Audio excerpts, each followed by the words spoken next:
2 games have received 10s from IGN this year. The Last of Us and Grand Theft Auto 5. Will one of the 2 inevitably be Game of the Year, or could the emotional punch of Gone Home be what we remember most when we cast our votes in December?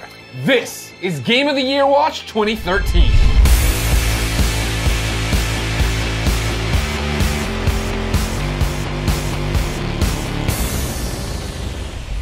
Welcome back to Game of the Year Watch, everybody. I'm Damon Hatfield. This is Greg Miller. Hi. We're joined by Brian Altano, Ryan McCaffrey. I'm going for a homeless Don Matrick look. How am I doing? A+. I think you nailed it. That's what he's really doing nowadays, isn't I it? saw It him is actually written Zynga, down so in the how far Zynga off can he be? dumpster over there. Ooh. Gentlemen, in the past 3 months, the third quarter of 2013, July, August, September, Grand Theft Auto 5 received a 10 from IGN. Legend of Zelda Wind Waker HD received a 9.8, and 3 games received a 9.5, Gone Home, Rayman Legends, and SteamWorld Dig. Apparently we like video games this quarter. Dear IGN, stop overrating everything. It cannot all be 9.5s. Goodbye. Is there some Thanks, very... Triumph the Insult comic dog. Some very high scores. Now, all year, only 10 games have gotten a 9.5 or higher from IGN. Yeah. Those would be Last of Us, GTA 5, Wind Waker HD, Animal Crossing New Leaf, and Fire Emblem Awakening. Both got 9.6, 3DS games. And then receiving 9.5 was Bioshock Infinite, Gone Home, Rayman Legends, the PC version of Fez, and the aforementioned SteamWorld Dig, which is a 3DS eShop game. Really good. Apparently. So Game of the Year, PC version of Fez, and we're done. Yeah. Game's That's good. No? easy. All right. Good show. So that's why, looking at that list of 10, I think we can come up with a realistic frontrunners list. You're going to knock some things out. 7 games, yeah. The PC version of Fez. Not going to. I don't think we're going to be like giving it the Game of the Year award for But 2013. if you are a PC-only gamer who, not console, you should play that game. Absolutely. Fez is great. I'm just saying. I think realistically, the frontrunners 7 games that will be in the discussion are Last of Us and GTA 5. Yes. They both received 10. Yeah. The 3DS games, Animal Crossing New Leaf, Fire Emblem Awakening, Bioshock Infinite, Gone Home, and Rayman Legends. Discuss. Good list. It's a really good list. Hard to argue. So I really feel like it's going to come down to The Last of Us and GTA. I really feel like Those that. are the And- 10s, right? Like And it's weird. Tomb Raider. What happened there? Ryan scored it. It was in the low 9s. I did not actually, Oh, but was I it? did play Keza? through the whole game. Keza Yeah. did the review, but yeah, I finished the game. I really liked it. That game was a high 8s for me. Yeah. I don't disagree with Keza's review. I mean, she justified it well, but for me, it was a really, really good game. Didn't quite break into that super wow, short list of Game of the Year category. And there's plenty of games that got a 9 or higher. Yeah. Splinter Cell Conviction. Yeah. Sorry, Blacklist. Is Blacklist, just over. That was a low 9s. And then I just want to, as an honorable mention, it's not going to win, but State of Decay. Sure. Yeah, Greg has can those fans. I mean, Yeah. it's a really damn good year for video games when games like that fall through the cracks, right? I mean, when you're like Tomb Raider is a runner-up, Splinter Cell's a runner-up, State of Decay is a But runner-up. this happens at every end of a console generation. That's when all the best games come, Yeah. because that's the hardware's been mastered by the developers. If it's a franchise, they've really usually got a hold of their franchise. So this happened in 2005 as well. And it's happening again. I think at some point Bioshock was probably up there. I think it sort of slipped out of those ranks. I think in a lot of discussions among IGN editors especially, the ending was very polarizing. People weren't wild about the combat. I think people really loved the world and exploration that happened there. Yeah. But like I said before, I really think it's going to come down to The Last of Us and GTA. And the third one being Gone Home. It's I agree sort of just this 100%. like, man. I haven't played it yet. Yeah. We won't spoil it for you. So to Gone me, Home's done. Everyone play it. It's $20. Go do it. yeah, Play it on 2 hours. Steam. Absolutely. Yeah, to me, in 2 hours, Gone Home was able to accomplish more than some 25-hour games I've played. It's going to be, you're right on the money on what this trifecta is going to be, and I think that what's going to be interesting is that if GTA and Last of Us split the camp, that's where Gone Home's, angle is. Last year we gave Game of the Year to Journey, Right. Right. So I mean that beating out many AAA. Yeah, Right. clearly So we I- love our 2-hour games at IGN. I mean, We're all older We're busy, now. yeah. We have things to do. It's true. It's true. Yeah. I appreciate a game that's able to do something in 2 hours, and I don't think that. I think a few years ago people were like, "How dare you lump that game with this game?" But I hope little by little, and we can continue to lead the charge on that conversation kind of dies.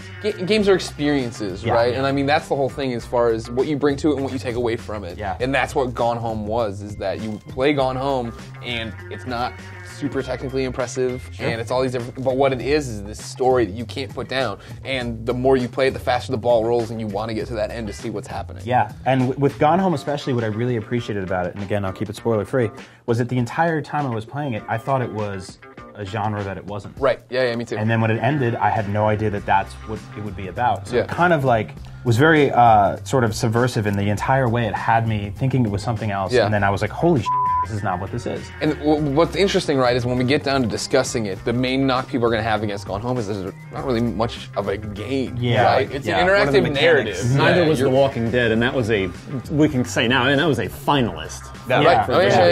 Sure. Yeah. I mean, aside from a few puzzles, like, that's not really much of a game in Gone Home. But as a mechanism to tell a really cool story that I think couldn't be done just as a movie, or as a book or something. Using the medium of video games, it absolutely succeeded. Now, putting it against something like The Last of Us or GTA 5, completely different stories there, because I feel like GTA 5 is a huge success in most of the things it tries to do, right? Not everything, and I think sort of it champions a lot of the mundane actions that you're doing as being part of this open world. Whereas The Last of Us kind of took this really fantastic core gameplay and built this great story around it and almost never let go.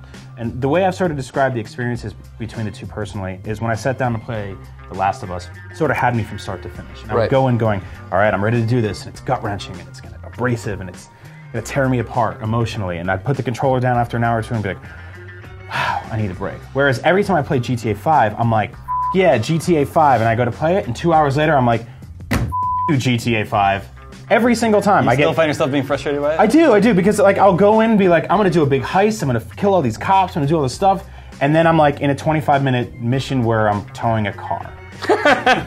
So it's not the experience going in as it is going out, whereas The Last of Us, it's sort of like building on this tone over and over and over. It's really scope versus story, right? When we sit down and you compare these games on what it's all about, Last of Us is, a linear, here's this narrative, we're pushing you through it from point A to point B, we're telling you this story. In a way, we're telling you a story that in the way, when you get to the ending, there's no choice, and you might not want to do what you have to do in that ending, but this is our story and we're telling it to you. Whereas GTA is like, here's this giant open world. It looks great, but you look at cutscenes and stuff, you're like, this doesn't look fantastic, and there's clipping here, whatever, blah, blah. But that's not what you're not there talking about how great GTA looks. You're about, I can go do anything. I can steal a plane. I do often think it looks very good. I do, me too. For me, Grand Theft Auto 5 is, I have actually the opposite feeling about it, Brian, and that's, I'm playing for 2 hours, and I've found that I maybe haven't done any story missions because there's so many layers of things to do in that world that I'm always like, okay, I'm just going to play a round of golf. Now I'm going to go hike up to the top of Mount Chiliad and skydive off of it, and I'm going to go do this and go do that. And the sense of wonder, I mean, is actually, that's my favorite part of every GTA game, is just the exploration and discovering everything there is to discover. But for me, I've said this, I think maybe on GameScoop before, but the reason, taking nothing away from The Last of Us, but the thing that really impresses me about Grand Theft Auto 5 is that it goes so far beyond where every other game would not even dream of going. And I'm not talking about like morals or ethics. I'm talking about ambition and design, where from the little things, we had a great feature on IGN very recently, 100 things that'll blow your mind about little things that'll blow your mind about Grand Theft Auto 5. And I would say half of them I didn't know, which is kind of astounding given what we do for a living. And everything from one I found on my own, I always love listening to the talk radio station. That's where all the good comedy is in GTA. I had the talk radio station on, and I'm driving out from Los Santos to Sandy Shores, out to the sticks, to the boonies, and all of a sudden it crackles, and then I had to switch to, there was a entirely different, an AM talk radio station. For the rural areas, and it's like, who else would do that? No other game would think to go there, but that's where the time invested and the endless amounts of money that they could, and talent that they could throw at that game allows. So for me, GTA just goes so far above where most games would stop that I'm continually blown away by that game. Now, in regards to The Last of Us, people really liked the multiplayer. They were surprised by how good the multiplayer was. And it sort of still remains to be seen how successful GTA Online is, right? They're having so many Everyone problems. wants to play it, and then it just crashes. So that's good. That's as we record, very early in the GTA. Sure. Online launch. And they're still rolling out so much of it, right? Like, they don't have heists in it. Correct. There's still so much. We have to go a little bit further with that game to know exactly what that mode is going to be. And that's the cool part about Game of the Year is, it encompasses not just what you get in the box, but it sort of encompasses the year. So, if this were 2007, we could make a great case for Rock Band because it had new music out every single week.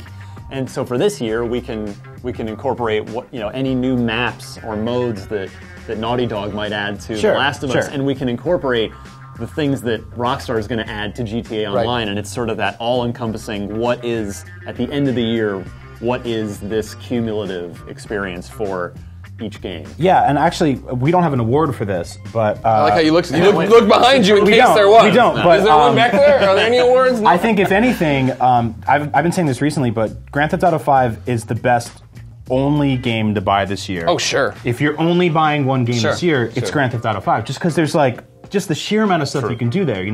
It's sort of like what Smash Brothers does for Nintendo fans, where they're just like, man, there's 400 hours of gameplay in here, or more. There's just so much to do. Like, I wouldn't say, if you're only buying one game this year, make it Gone Home. No, because you're done in 2 hours. Yeah. There's nothing else to do there. I mean, you could play it again, I guess, and maybe look for little details and stuff like that. But what about these 3DS games? Fire Emblem Awakening and Animal Crossing New Leaf. I know there are several IGN editors, IGN founder Per Schneider included, who consider Fire Emblem still the best game they've played this year. Yeah, and both those guys would actually debate what I just said about GTA 5, because they would say those are the only games you buy this year, because Per put 300 hours in a Fire Emblem. I played Animal Crossing for 200 hours before I got bored of it. Dude, that's 200 hours. A lot. No, and I'd have a couple bedrooms to show for it. Some plants. It's crazy. There's so much to do there. So you think it's likely we'll be considering them against GTA 5? No, Last because of Us? I look at what these games set out to do versus what their predecessors have done. And I think Fire Emblem has probably done more for its series than anything ever has for Fire Emblem. But Animal Crossing hasn't done more for the Animal Crossing franchise than GTA 5 has done for the Grand Theft Auto Even franchise. when we were all addicted to Animal Crossing, and you talk to other people about it and try to explain it, you're like, oh, it's kind of dumb. And we're just like, we're obsessed with getting bells and selling turnips at the best price and all these different things.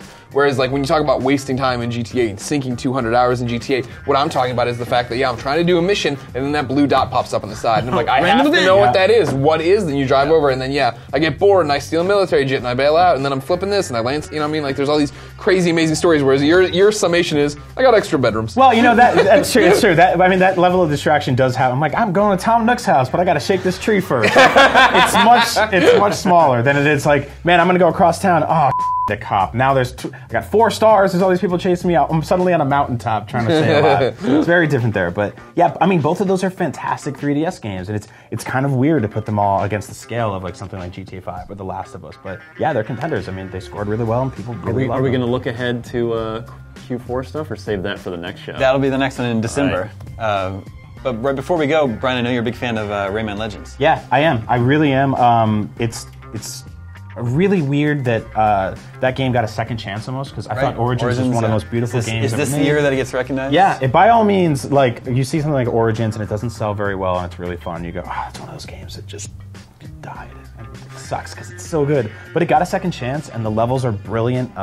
It's probably the best platformer that I've played all year. But is it the best game of the year? I don't think so. Again, it sort of feels like, if we're just looking at sequel sort of stuff, GTA 5 did more on top of GTA 4 than Rayman Legends did on top of Origins. But this is the apples and oranges world we have to debate in, so it's going to get ugly. It's weird to pit all these different experiences against each other. Yeah, it's weird that we even do pit Gone Home versus GTA 5. I know, but somebody's got to do it. Yes, there can only be only one.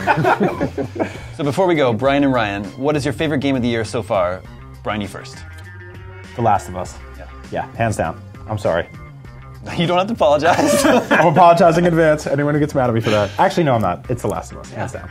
Ryan? Yeah, for me, before GTA, it was fairly neck and neck between BioShock Infinite and Last of Us. I think BioShock's story peaked higher, but Last of Us told a better story over the course of the game. But for me, GTA, I can't say no. I mean, I think that's it for me as of now. All right, thank you, gentlemen, for joining us today. Thank you. Thank you. I still really like Tomb Raider. Yeah, I still need to marinate on my pick. I'm not ready to say anything, but there's lots to think about when it comes to Game of the Year. But what are you feeling, ladies and gentlemen? Let us know in the comments what your short list is for the honor. Then share this video with your friends so we can keep the conversation going. Still to come this year are huge games like Watch Dogs, Batman Arkham Origins, and Assassin's Creed 4. Thanks for joining us today, and we'll see you for our final Game of the Year watch for 2013 in December.